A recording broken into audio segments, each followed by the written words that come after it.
এই ইসলামী তেরা বিদ্যাত রণাঙ্গনের যাত্রা।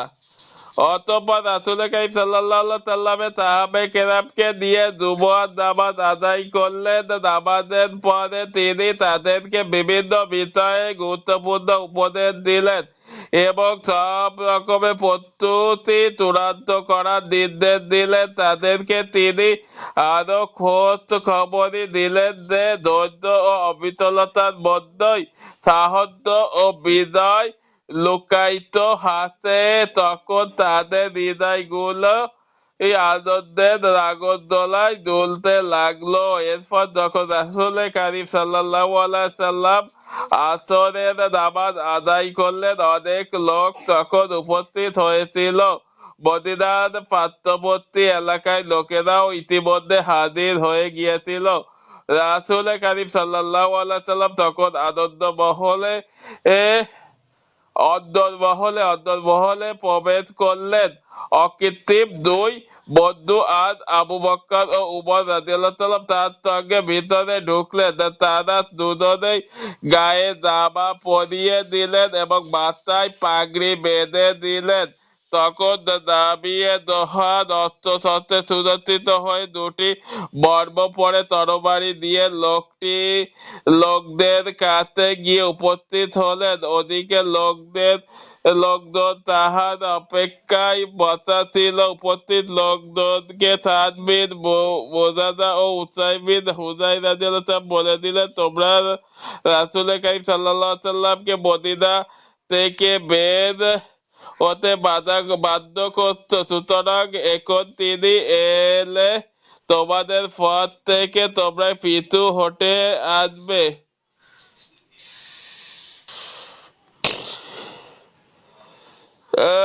রাসূল কারীম সাল্লাল্লাহু সাল্লামকে মদিনা বের হতে বাধ্য করতো, সুতরাং এখন তিনি এলে তোমাদের পথ থেকে তোমরা পিছু হটে আসবে। তখন সবাই লজ্জিত হলো। রাসূল কারীম সাল্লাল্লাহু সাল্লাম যখন এলেন তখন তারা বলল, ইয়া রাসূলুল্লাহ, আপনার বিরোধিতা করা আমাদের জন্য কখনোই উচিত হয়নি, সুতরাং এখন আপনার যা ইচ্ছা তাই করুন। যদি আপনি মদিনায় থাকতে চান তবে তাই করুন। রাসূল কারীম সাল্লাল্লাহু আলাইহি সাল্লাম বললেন, কোন নবীর জন্য উচিত নয় যখন তিনি বর্ম পরিধান করেন তখন তা আবার খুলে ফেলবেন যতক্ষণ না আল্লাহ ও তার তথ্যর বাদে ফয়সালা করে দেন। রাসূল কারীম সাল্লাল্লাহু আলাইহি সাল্লাম তার বাহিনীকে তিন ভাগে ভাগ করলেন। এক, মুজাহিদ বাহিনী, তাদের পতাকা দিয়ে মুজাহাব বিন উমাইয়া আবদারি রাদিয়াল্লাহু তাআলা এর হাতে। দুই, কবিলার আউসের আনসার বাহিনী, তাদের পতাকা দিলেন উসাইদ বিন হুযাইর রাদিয়াল্লাহু তাআলা এর হাতে। তিন, কবিলায় খাজরাজের আনসার বাহিনী, তাদের পতাকা দিলেন হুমায়ু বিনতে মুনজির রাদিয়াল্লাহু তাআলা এর হাতে। যাত্রার শুরু পথে মুসলিম বাহিনীর সংখ্যা ছিল 1000 যোদ্ধা ও 100 লৌহবর্ম কিন্তু পুরো বাহিনীর কোনো ঘোড়া সওয়ার ছিল না। আর মদিনায় রেখে গেলেন সাহাবী আব্দুল্লাহ ইবনে উম্মে মাকতুম রাদিয়াল্লাহু তাআলা কে বাকি সাহাবে কেরামের নামাজের ইমামতির জন্য। এরপর তিনি যাত্রার ঘোষণা দিলেন। মুসলিম বাহিনী মদিনা ছেড়ে উত্তর দিকে চলতে লাগলো। সাদ বিন মুআয ও সাদ বিন উবাদা রাদিয়াল্লাহু তাআলা লৌহবর্ম আবৃত হয়ে রাসূল কারীম সাল্লাল্লাহু আলাইহি সাল্লাম এর সামনে চলতে লাগলেন। যখন সাদিয়াতুল বিদাতে এতে পৌঁছালেন তখন রাসূল কারীম সাল্লাল্লাহু আলাইহি সাল্লাম অতি উন্নত মানের হাতিয়ারে সজ্জিত মুসলমানদের মূল বাহিনী থেকে পৃথক একটি বাহিনী দেখতে পেলেন। তিনি সে সম্পর্কে জিজ্ঞাসা করলে তাকে বলা হলো, এরা খাজরাজের মিত্র ইহুদিরা তারা মুশরিকদের বিরুদ্ধে মুসলমানদের সঙ্গে লড়াই করতে চায়। রাসূল কারীম সাল্লাল্লাহু আলাইহি সাল্লাম জিজ্ঞাসা করলেন তারা কি মুসলমান হয়েছে? তাকে না সূচক জবাব দেওয়ায় তিনি শিরক পূজারীদের বিরুদ্ধে কুফর পূজারীদের সাহায্য গ্রহণে অস্বীকৃতি জানান। বাহিনী নিরীক্ষণ সাইখাইদ নামক স্থানে পৌঁছার পর রাসূল কারীম সাল্লাল্লাহু আলাইহি সাল্লাম মুসলিম বাহিনী নিরীক্ষণ করলেন। তখন বাহিনীতে যারা যুদ্ধোপযুক্ত বয়সের চেয়ে ছোট ছিল তাদেরকে মদীনা পাঠিয়ে দিলেন। তাদের মধ্যে নিজের আব্দুল্লাহ ইবনে উমর ইবনে খাত্তাব ও উসামা বিন জাহিদ, উসাইদ বিন জুহাইর, জাহেদ বিন সাবের, জাহদ ইবনে আহকাম ও আরাবাতা ইবনে আউস, আমর বিন হিজাম, আবু সাইদ খুদরি, জাহেদ বিন হারেসা আনসারী, সাদ বিন হাম্মাদা রাদিয়াল্লাহু আনহু ইতিহাসে যারা ইবনে জাহিম রাদিয়াল্লাহু নামও উল্লেখিত সাহাবে কেরামের মাঝে পাওয়া যায়, কিন্তু বুখারী শরীফে বর্ণিত হাদীস দ্বারা বোঝা যায় দিন তিনি সশরীরে রণাঙ্গনে উপস্থিত ছিলেন।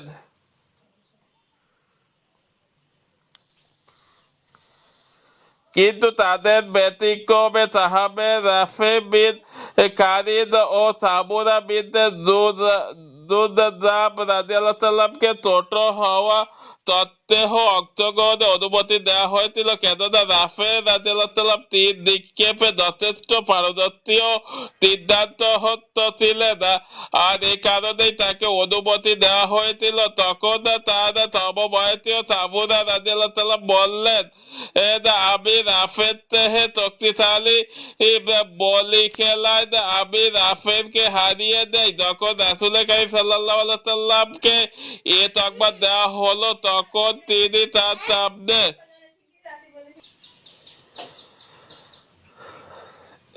যখন রাসূল কারীম সাল্লাল্লাহু আলাইহি সাল্লামকে এ তকমা দেওয়া হলো তখন তিনি তার সামনে তাদেরকে কুস্তি লাগাতে বললেন। কুস্তিতে সামুরা রাফিকে পরাজিত করলো।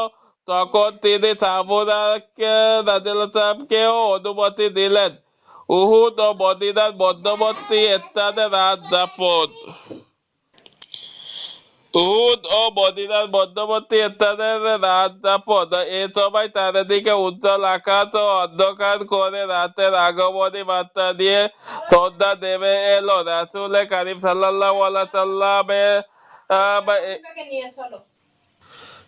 রাসূল কারীম সাল্লাল্লাহু আলাইহি সাল্লাম সেখানে তাদেরকে দিয়ে মাগরিব ও এশার নামাজ আদায় করেন। এরপর সেখানেই রাত যাপন করেন।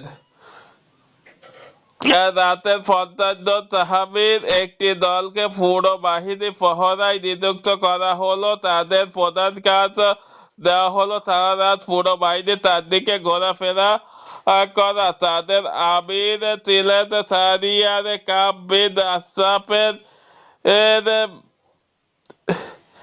বীর ফুরুত মোহাম্মদ বিন সালামা আনসারী রাদিয়াল্লাহু আনহু ওয়াহাদ ইবনে আবাদে কায়াস রাদিয়াল্লাহু কাঁধে দেওয়া হলো নবী কারীম সাল্লাল্লাহু আলাইহি সাল্লামকে হেফাজতের দায়িত্ব। আব্দুল্লাহ ইবনে উবাই ও তার সঙ্গীদের ঘাট তেরাবি সূর্যোদয় খানিকটা আগে রাসূল কারীম সাল্লাল্লাহু আলাইহি ওয়াসাল্লাম মুসলিম বাহিনী দিয়ে আবার চলতে শুরু করলেন। প্রতিমধ্যে সাওয়াত নামক স্থানে গিয়ে ফজরের নামাজ আদায় করলেন। এখান থেকে শত্রু বাহিনীর খুব কাছেই ছিল। তিনি তাদেরকে দেখতেছিলেন আর তারাও তাকে দেখছিল। আর ঠিক এখানেই এসে মুনাফিক আব্দুল্লাহ ইবনে উবাই ঘাট তেরাবি ও বগরামি শুরু করলো। তার 300 সৈন্য দিয়ে মুসলিম বাহিনী থেকে আলাদা হয়ে গেল। এই ছুতো দিয়ে যে জাদিদা কিতের উপর ভিত্তি করে লড়াই করব। পাশাপাশি সে এই দলিলও কায়েম করলো যে রাসূল কারীম সাল্লাল্লাহু আলাইহি সাল্লাম অন্যদের কথা মেনেছেন কিন্তু আমার কথা বাদেননি। সন্দেহ নেই মুসলিম বাহিনী থেকে ও তার সঙ্গীদের আলাদা হয়ে যাওয়ার কারণ একটা ছিল না, যাহা এই মুনাফিক বলেছে যে রাসূল কারীম সাল্লাল্লাহু আলাইহি সাল্লাম তাহার মত মেনে নেয়নি। কারণ যদি এমনটি হতো তবে মদিনা থেকে বের হয়ে এত দূর পর্যন্ত তাদের সফর করা মানে কি ছিল? যদি এমনই হতো তবে তো যাত্রা শুরুতেই তারা বিচ্ছিন্ন হয়ে যেত। বরং এসে তাদের এই ঘাট তেরাবির মূল উদ্দেশ্য ছিল শত্রুর একেবারে চোখ ও কাঁধের সামনে এই জঙ্গির মুহূর্তে মুসলিম বাহিনীর মনোবল ভেঙে ফেলে তাদের মাঝে হতাশা আর অস্থিরতা ছড়িয়ে দেওয়া।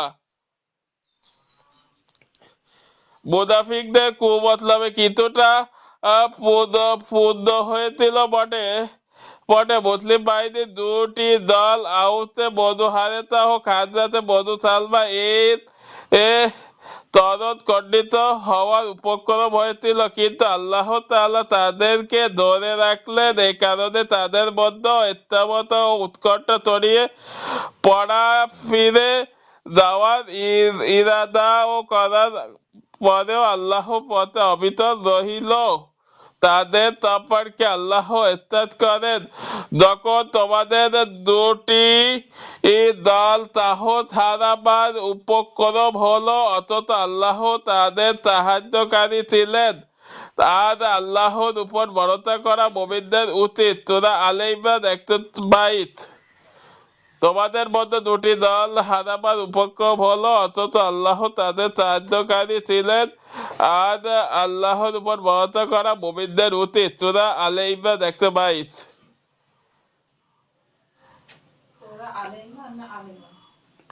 সূরা আলে ইমরানে 167 এবং তাদেরকে যাতে শনাক্ত করা যায় যারা মুনাফিক ছিল, আর তাদেরকে বলা হলো এসো আল্লাহর রাহে লড়াই করো কিংবা শত্রুদিগকে প্রতিহত করো। তারা বলেছিল, আমরা যদি জানতাম যে লড়াই হবে তাহলে অবশ্যই তোমাদের সঙ্গে থাকতাম। সেদিন তারা ইমানের তুলনায় কুফরির কাছাকাছি ছিল, যা তাদের অন্তরে নেই তা নিজের মুখে সেই কথা বলে। বস্তুত আল্লাহ ভালোভাবে জানেন তারা যাহা কিছু গোপন করে থাকে। সূরা আলে ইমরান 167। অবশিষ্ট মুসলিম বাহিনীর উহুদের পথে মুনাফিকদের এই ঘাট তেরামি অবশেষে ফিরে যাওয়ার পরে রাসূল কারীম সাল্লাল্লাহু আলাইহি সাল্লাম অবশিষ্ট 400 সৈন্য দিয়ে অব্যাহত গতিতে দুশমনের অভিমুখে চলতে লাগলেন। দুশমনের শিবিরে ছিল উহুদের বিপরীত দিকে। এই কারণে তিনি বললেন, কেউ আছে কি যে আমাদেরকে শত্রুর ফাঁদ দিয়ে তারা অন্য জায়গায় দিয়ে যাবে? আবু হাইসামা রাদিয়াল্লাহু তাআলা দাঁড়িয়ে বললেন, আমি আছি ইয়া রাসূলুল্লাহ। এরপরে তিনি দুশমনের শিবিরে পশ্চিম দিকে রেখে বনু হারেস আর বসতি ও ক্ষেতের ফাঁদ দিয়ে একটি ছোট রাস্তা ধরে এগিয়ে চললেন। এর ফলে মুসলিম বাহিনীর বীরবা ইবনে কায়াদির এর বাগানের ফাঁদ দিয়ে যায়।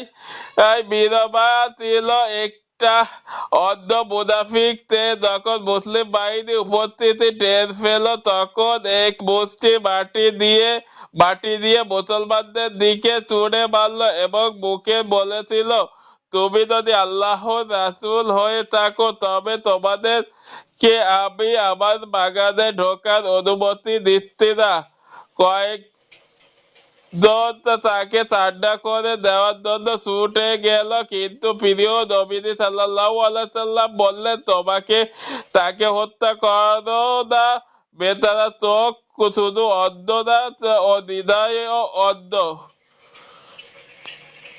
সেখান থেকে আরো সামনে এগিয়ে রাসূল কারীম সাল্লাল্লাহু আলাইহি সাল্লামের উপত্যকার তেজ প্রান্তে অবস্থিত হুদ পাহাড়ে একটি ঘাঁটিতে অবতরণ করে শিবির স্থাপন করলেন। তাদের সামনে ছিল মদিনা, আর পেছনে ছিল হুদ পর্বতের নিরসীম সাধু শিখর। এভাবে ছোট্ট শিবির মদিনা আর মুসলিম শিবিরের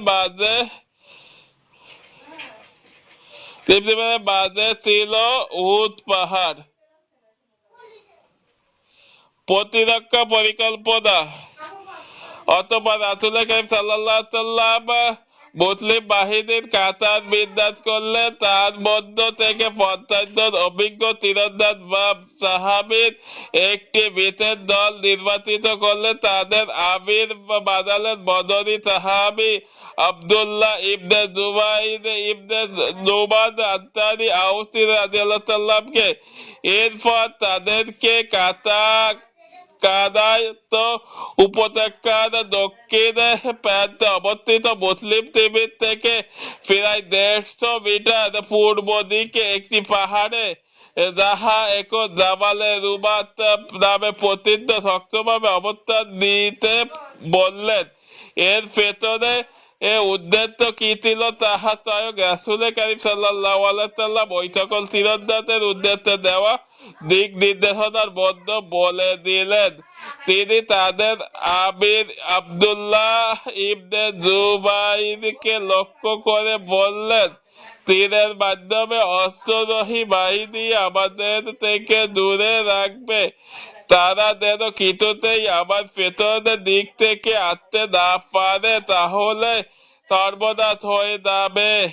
যুদ্ধে আমাদের জয় পরাজয় যাই হোক, তোমরা তোমাদের অবস্থা সুদৃঢ় থাকবে। তোমাদের দিক থেকে যেন আমাদের উপর হামলা না হাতে। এরপর তিনি তীরন্দাজ বাহিনীকে উদ্দেশ্য করে বললেন, আমাদের ভিতরের দিকটা তোমরা সুরক্ষিত রেখো। যদি তোমরা দেখো আমরা মার খাচ্ছি, তবু আমাদের সাহায্যে তোমরা স্থানে ছেড়ে দিয়ে চলে এসো না। আর যদি আমাদেরকে গনিমত সংগ্রহ করতে দেখো, তবুও আমাদের সঙ্গে এসো না। ইমাম বুখারী রাহমাতুল্লাহ এর মতে রয়েছে, তিনি বললেন, যদি তোমরা দেখো আমাদের মাথার উপর পাখি উঠছে, তারপরও তোমরা আবার পাঠানো সংবাদ পাওয়ার আগে এটা ত্যাগ করো না। আর যদি তোমরা দেখো দুশ্মন আমরা পরাজিত করে তাদের প্রত্যাবর্তন করতে, তারপর তোমরা আমার পক্ষ থেকে সংবাদ পাওয়ার আগে এটা ত্যাগ করো না। এভাবে মুসলিম বাহিনীর একটি দলকে এই গুরুত্বপূর্ণ সাময়িক নির্দেশনা দিয়ে পাহাড়ে নিযুক্ত করার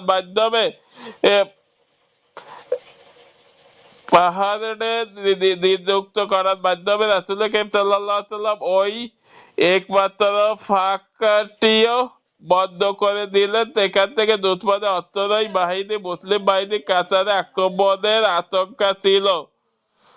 অবশিষ্ট বাহিনী বিন্যাস কালে মুনযির ইবনে আমর রাদিয়াল্লাহু তাআলাকে ডান পাশে রাখলেন, বাম পাশে আমির বানালেন জুবাইর ইবনে আওয়াম রাদিয়াল্লাহু তাআলাকে, আর তার সহকারী হিসেবে দিলেন মিকদাদ ইবনে হাসান রাদিয়াল্লাহু তাআলাকে। পাশাপাশি জুবাইর রাদিয়াল্লাহু তাআলাকে খালিদ ইবনে ওয়ালিদের অশ্বারোহী বাহিনীর সামনে সর্বোচ্চ অবিচলতা দেখানোর নির্দেশ দিলেন। আর কাতারের সামনে এমন একদল তরুণ প্রাণ তাগড়া জওয়ান ও মুজাহিদ রাখলেন, যারা বীরত্ব ও দুঃসাহসিকতা সমধিক প্রসিদ্ধ ছিল। তাদেরকে হাজার হাজার লোকের তবাদ মনে করা হতো। রাসূল কারীম সাল্লাল্লাহু আলাইহি সাল্লামের এই তেরা বিদ্যাস ছিল বাস্তবিকল অনেক সূক্ষ্ম অভিজ্ঞ তা সমৃদ্ধ।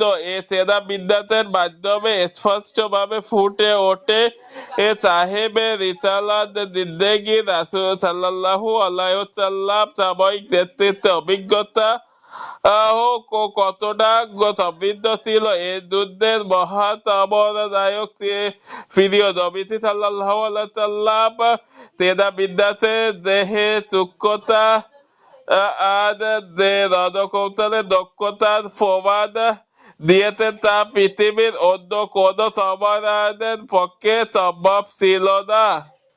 তাই যত বড়ই বীরপুরুষ কিংবা নায়ক হোক রণাঙ্গনের দুশ্মন পরে এসে সর্বোত্তম জায়গাটি দখল করে দিলেন। কেননা মুসলিম শিবিরের ভিতরে আর ডান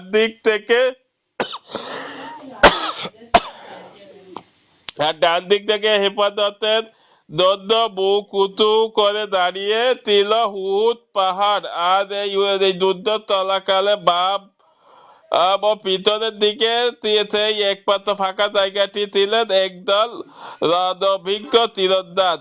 আর যুদ্ধের নেতৃত্বের জন্য একটি উঁচু জায়গা বেছে দিয়ে সেখানে নিজের শিবির স্থাপন করলেন। উদ্দেশ্য ছিল যদি মুসলমানদের উপর পরাজয় নেমে আসে তবুও যেন পালাতে গিয়ে প্রত্যাবর্তনে দুশ্মনের হাতে বন্দী হওয়ার পরিবর্তে এখানে এতে আশ্রয় দেওয়া যায়। আর যদি দুশ্মন এই শিবির দখল করার জন্য সামনে বাড়ে তবে যেন তাদের জন্য ব্যাপক সর্বনাশের ব্যবস্থা হয়। এর বিপরীতে দুশ্মনদেরকে এমন একটি নিচু স্থানে তিনি শিবির স্থাপন করতে বাধ্য করলেন যে বিজয় যদি তাহার হয় তবুও তাহা থেকে সামান্য পরিমাণই ফায়দা কুড়াতে পারবে। আর যদি জয় হয় মুসলমানদের তবে তার হাত থেকে পালিয়ে যাওয়ার তাদের জন্য কঠিন হবে। একইভাবে রাসূল কারীম সাল্লাল্লাহু আলাইহি সাল্লাম সমর কুশলী ও রণভিজ্ঞ বীরপুরুষ ও সাহাবে কেরামদেরকে নির্বাচিত করে শত্রুদের মুসলমানদের সৈন্য সংখ্যা নিরতাহ গুছিয়ে ও পুষিয়ে দিলেন। এভাবে তৃতীয় হিজরি শাওয়াল মাসের ৪ তারিখ শনিবার ভোরে রাসূল কারীম সাল্লাল্লাহু আলাইহি সাল্লাম এর সেনাবাহিনী কাতার বিন্যাস সম্পন্ন হয়।